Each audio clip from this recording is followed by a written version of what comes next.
Good afternoon and welcome to Joy News Today. We are live on DSTV channel 421, GoTV channel 125. Coming up, Organized Labour convenes for an emergency meeting to decide the fate of their planned industrial action set to kick off within the next 24 hours as the government deploys the Ghana Armed Forces to clamp down on the activities of illegal miners in efforts to intensify the fight against Galamsey.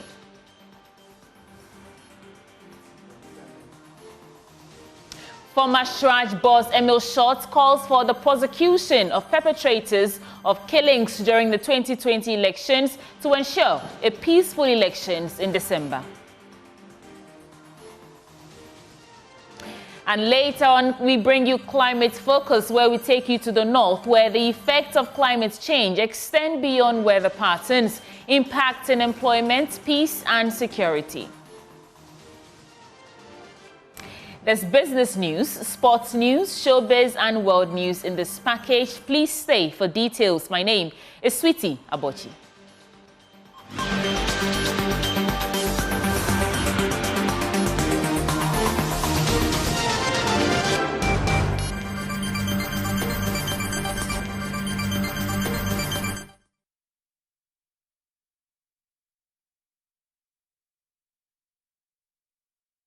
You're live on Joy News Today. Details now.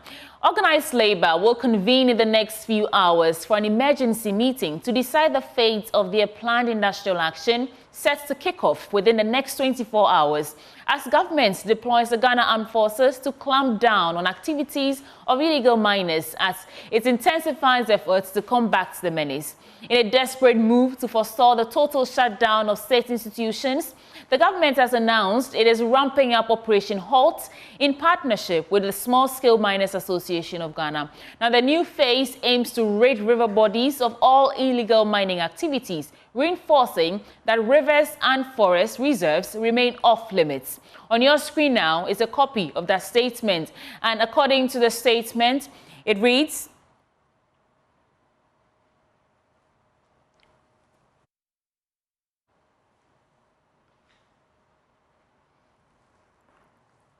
well, we'll bring you the details of that statement. The statement reads, government in its continued efforts to clamp down on the long-standing menace of illegal small-scale mining has concluded operational measures to intensify the ongoing Operation Halt, which is led by the Ghana Armed Forces to rid our river bodies of all forms of mining activities.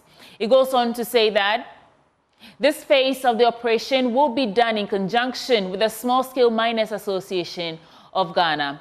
Further, governments reassert that river bodies and forest reserves remain red zones. And government reiterates its commitment to the fight against illegal small-scale mining and calls on all stakeholders to join the fight. And that's that on a statement. Meanwhile, the Public Utilities Workers Union has served notice it will join Organized Labour to withdraw its services. On your screen now is a copy of their statement that is coming from them. It reads, at a meeting held on Tuesday, 1st October 2024, in the conference room of the Hall of Trades Union in Accra, the leadership of Organized Labour decided to embark on a nationwide strike action, industrial action, against issues pertaining to illegal small-scale mining. Now, this decision was reinforced by Organized Labour at its meeting held on October 7, 2024 at the Hall of the Trades Union. The statement goes on to say, in this regard, we hereby write to officially notify you that PUWU and all its members, except production and maintenance units, shall join in this nationwide strike starting from Thursday, the 10th of October, 2024, as per the statement attached. And we count on your cooperation. That is coming from PWU. Now, away from that, Kwabena Andrews, founder and leader of the Ghana Union Movement, has waded into the debate about Organized Labour's intended strike.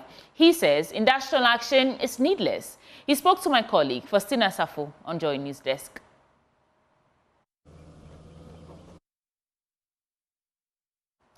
Apologies for that. We will bring you that sound bite in a subsequent bulletin. But moving on, government has rejected claims that state authorities are deliberately putting impediments in the Stop Galamsey Now protesters' way to keep them behind bars even after granting them bail. 51 activists detained during the protest remain in police custody despite being granted bail by the Accra High Court. Procedural delays, including the late communication of the court order and prolonged verification of sureties, have stalled their release. Democracy Hub has condemned the situation, accusing state authorities of intentionally obstructing the bail process to suppress civic activism. But Deputy Attorney General Tua Yeboah says the claims lack merit.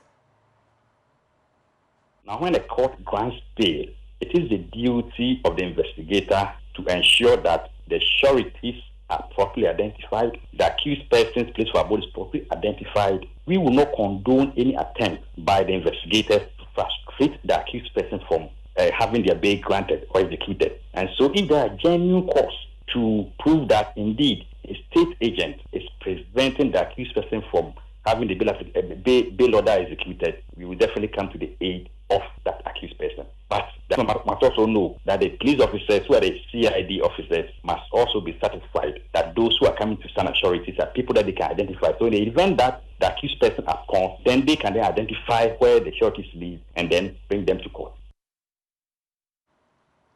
The Judicial Service of Ghana has attributed delay in the hearing of cases challenging Parliament's passage of the Human Sexual Rights and Family Values Bill to the failure of the parties involved to file the required documents to the court. In the case of Dr. Amanda Odoi versus the Speaker of Parliament and the Attorney General, the AG's office missed its deadline to file a defense. In Richard Delaskai's case, neither Parliament nor the Attorney General has filed a defense yet, causing further delays in the hearing of the case. We will hear from co-sponsor of the bill, Emmanuel Bedra, who says the Judicial Service explanation doesn't cut it. But first, listen to member of the Judicial Service PR team, Justice Ellen Ofei-Ayi, defend the judiciary. Now, the case of Dr. Amanda Odoi versus the Speaker of Parliament and the Attorney General was filed on 11 June 2023 on grounds that Parliament had contravened Article 108 of the 1992 Constitution in the passage of the bill.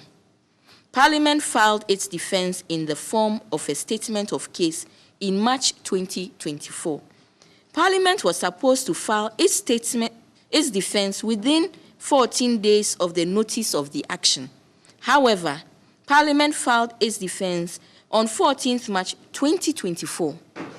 The Attorney General has not filed a defense in the form of a statement of case. Neither have the three parties filed the issues to be decided by the court as directed by the Supreme Court Rules 1996 CI 16. Now, in respect of Richard Sky versus Parliament of Ghana and the Attorney General, it was filed on 5th March 2024. The plaintiffs also want a declaration. The plaintiff also wants a declaration, among others, that the Human Sexual Rights and Family Values Bill was passed in violation of Article 108 of the 1992 Constitution. Neither Parliament nor the Attorney General has filed a defense in the form of a statement of case. All three parties have not filed the needed memorandum of issues that they need the court to settle. But co-sponsor of the bill, the anti-LGBTQI+ bill, Emmanuel Bedra, says that despite the judiciary's defense, they will organize more protests to drum home their point. And he also spoke on News Desk. I don't have any other view apart from what my colleague Sam George has put out there. We will continue to protest. It's so rather unfortunate some of us were not able to join on Tuesday, but we'll continue to protest. Now let's look at the whole issue. This bill, before even the onset of this bill being introduced to Parliament, you remember the President, His Excellency, was on some external media houses to say that, oh, it's bound to happen, and therefore those who think that they belong to that section of our society should make a case And that was the initial comment that the president made. Then another comment was the fact that this has to do with human rights, and therefore, when the court decides, he would either assent or not assent. And then when we started with the bill, you know the delays that this bill caused in the House for over 3 years. We're not able to pass it until finally it was passed. After it's been passed, we all remember the underhandlings that happened when the bill was supposed to be transmitted to the presidency.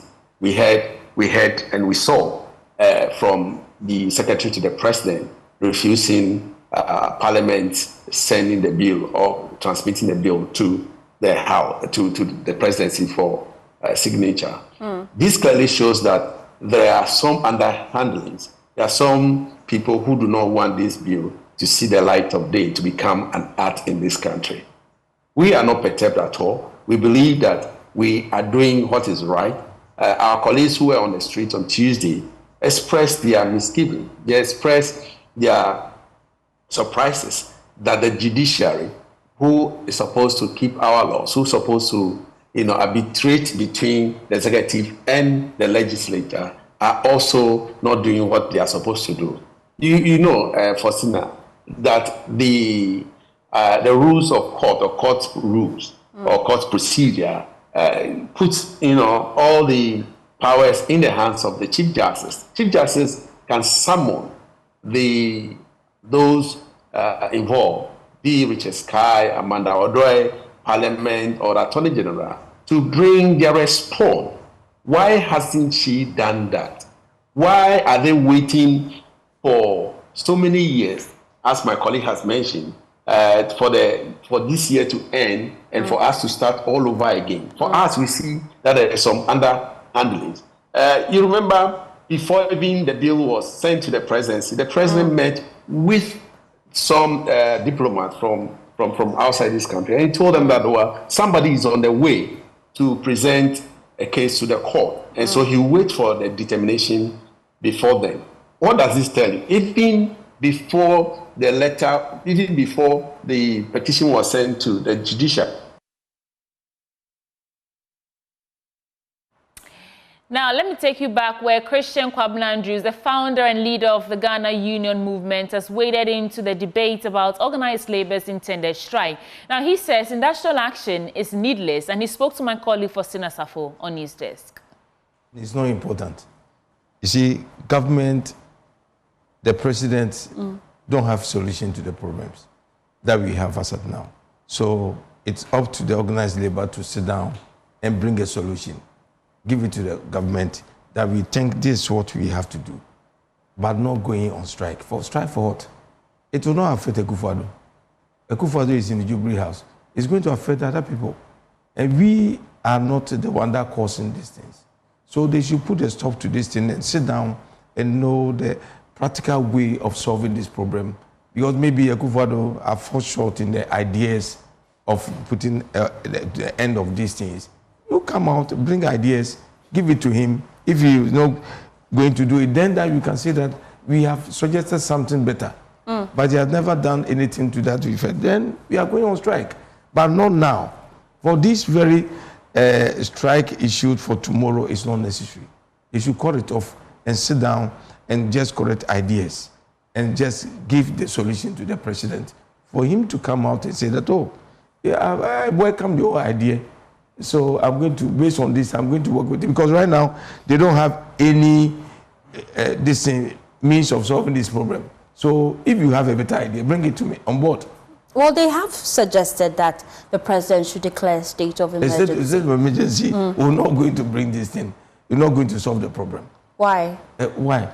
If you declare it and you stay at home, well, what is going to bring out of this? You won't get anything out of this. It is better you just give a concrete solution to this problem by writing to the president. This is what we think. This is a national issue that we should sit down and know what to do. If it were me, the president, I'd rather even organize these boys all over the country, wherever they are, come and register.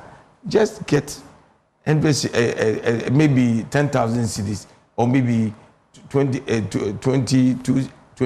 million, take it. Just say, we want to reclaim the land, wait for a while, we will go back to, you sit down, you start giving them certain things, you talk to them. But if you say you are sending police and the military over there, they have more guns than military that we have over. Now, still on the internet strike, board chair of Ghana Meteorological Agency, Isaac Amu, says any worker at GMET that joins organized labor strike should be considered fired. And on behalf of the board, that GMET is part of the essential services of this country. So, on behalf of the board and leadership of this agency, I want to announce to you that GMET does not approve any of its workers to join the nationwide strike. And any worker who will flout the directive of your board should declare himself or herself as having terminated his or her appointment if you join the strike. We are an essential services that provide very important and critical services to the nation. Any worker that will flout this directive coming from the board, if you have sent yourself from work from tomorrow, do not step within these premises again. You have terminated your appointment. Thank you. Well, the Ghana Registered Nurses and Midwives Association is the latest group to declare that they would also not be joining organized labor's internet strike. Yesterday, we heard from the Ghana Medical Association. They've also served notice none of their members will join the strike. In subsequent bulletin, we'll bring you updates on that. And that ends our stories on the fight against Galamsey. Moving on. Government has rejected claims that state authorities are deliberately putting impending... Now, in other stories, former commissioner... Apologies for that. The Judicial Service of Ghana has attributed delay in the hearing of cases challenging Parliament's passage of the human... These are all stories we brought you. Let's take a quick break. We'll return with more.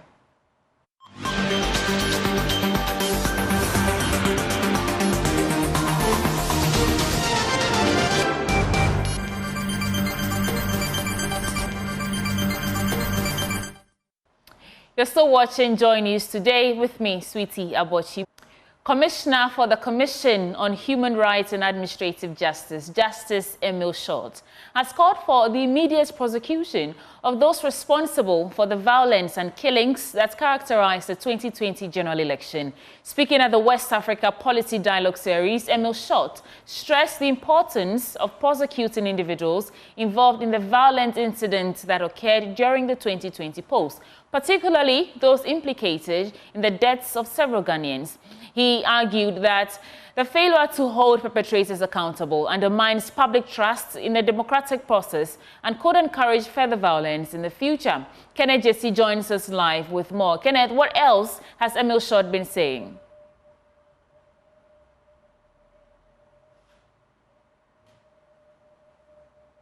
My colleague Kenneth Jesse has details and joins us live right now. Kenneth, what else has Emil Short been saying?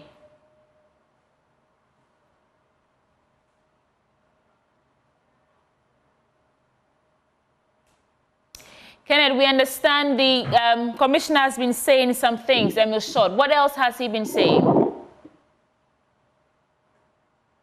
Hello, Sweetie. Yes, Kenneth, I can hear you loud and clear. Emil Short is saying that we should prosecute perpetrators. What else has he been saying? Yes, he's been talking about the need to prosecute individuals who participated in the violence that resulted in the killings of some people in the 2020 elections. He's also been talking about the Ayawaso West Wargon by-elections where nobody, according to since been brought to book, and according to him, having been a commissioner himself before, he feels like if we want to protect the peace and sanctity that Ghana has become known for in the SAB region, we should take immediate steps to make sure that these things are dealt with so that it does not embolden people, because if people realize that nobody was prosecuted for engaging in this particular election, then in this election, I can also go ahead and do so. Aside short, there are representatives of the various political parties. When I exited at the door, I heard Richard Anyaza, MPP's communication officer, on the floor. He was praised about the question of vote buying or voter inducement, which Short also talked about that it needs to be raided off our political terrain. And then a representative from the IGP has also been sharing her thoughts. She says that the police is ever ready, and as we speak, they have already done their deployment to the various polling stations that are going to take part in the election. Now, Deputy Electoral Commissioner Dr. Bosman Atari is also here, and he's also saying that the commission is also ready to execute this election, which is barely 2 months away. So as we speak, there's still some deliberations ongoing, but so far these are some of the key ways that men and women have been sharing so far. Right. Thank you so much, Kennedy Jesse. And he mentioned that deliberations are still ongoing, so we'll bring you details as and when we get them. We'll take a break. We'll return with business news.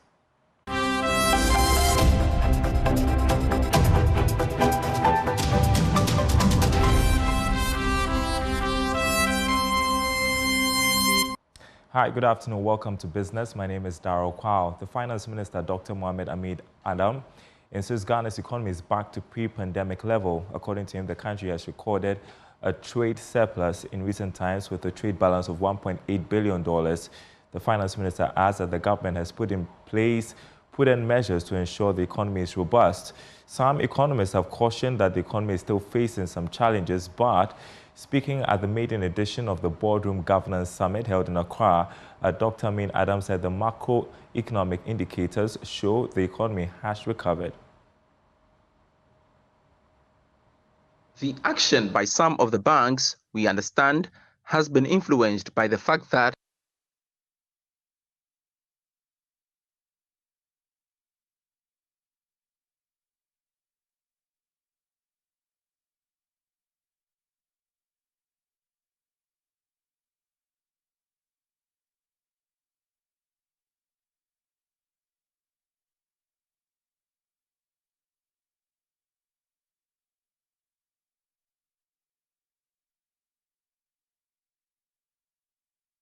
economic growth is robust, and we say that the rebound has really been strong. Last year, we projected to grow at 1.5%. We grew in real GDP growth at 2.9%. In the first half of this year, 2024, we grew at 5.8%. And ladies and gentlemen, this is more than first half year growth of 2019 by 0.4 percentage point. In effect, what I'm saying is that economic growth is returning, in fact, has returned to our pre-COVID growth trajectory. And this is why we can say that the economy is really back. We also have brought the surplus, the trade balances from deficit to surpluses. Our trade balance is now in a surplus. Half year, this year, we've already recorded a trade balance, a trade surplus of $1.8 billion United States dollars. And so the economy is really back, and we must be poised to take advantage of the opportunity the government has provided to the people of this country to accelerate the growth further.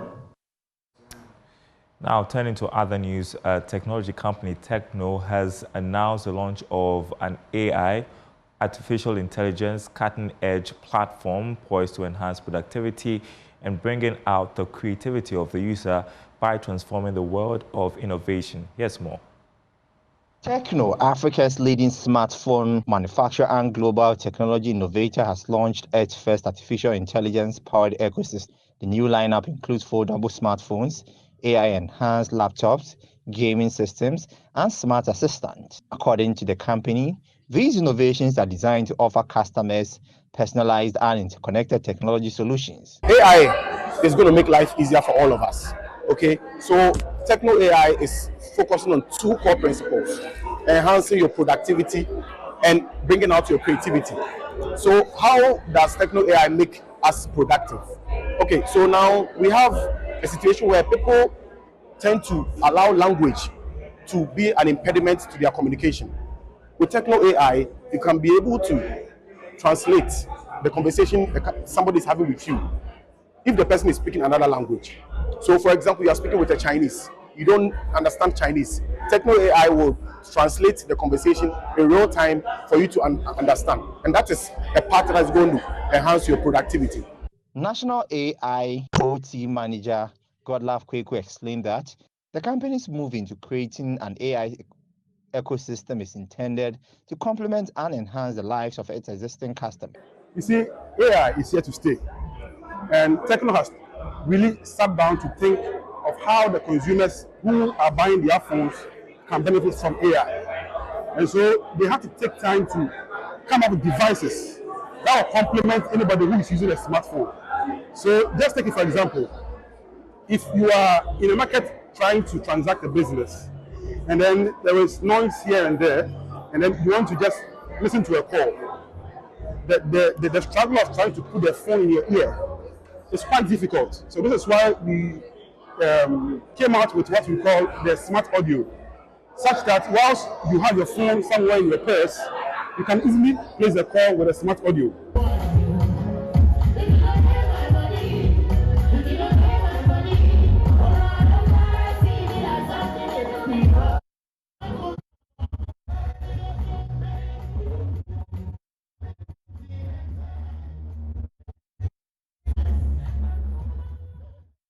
All right, that's it for this segment.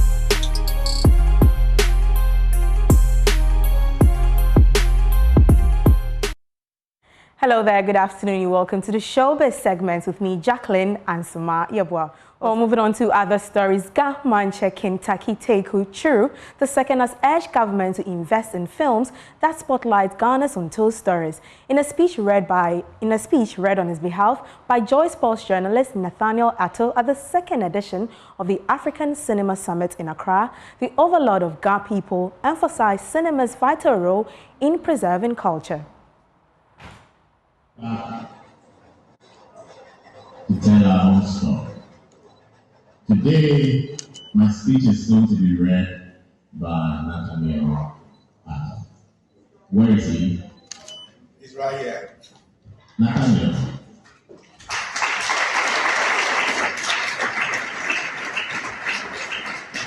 Take up the responsibility of funding some high-budget productions from here in Ghana, as well as some features and documentaries, which would feature key elements of the history of our nation.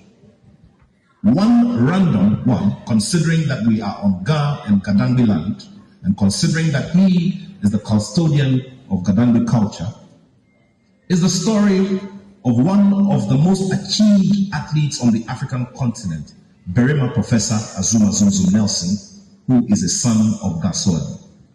His story has that of culture, it has that of inspiration, and it has that of projecting for the future of the African way. This is one of many stories that can be pursued in a very vigorous way by the government that takes over in the year 2025. Well, it's a wrap for the Showbiz segments with me, Jacqueline and Suma Yabwa. Over to you, sweet. Jacqueline, I've been in that studio before, and it's really painful when you don't make it to the next group. Yeah, you can see the tears and all that. Sorry for them. But that's how we are wrapping up for JN Today. And for more news, log on to myjoyonline.com. There you find the latest stories like updates on the GMA's decision not to participate in organized labor, and Professor Titus Bayo is calling that disturbing, and he is former General Secretary of the GMA. Many thanks for your time. My name is Sweetie Abochi.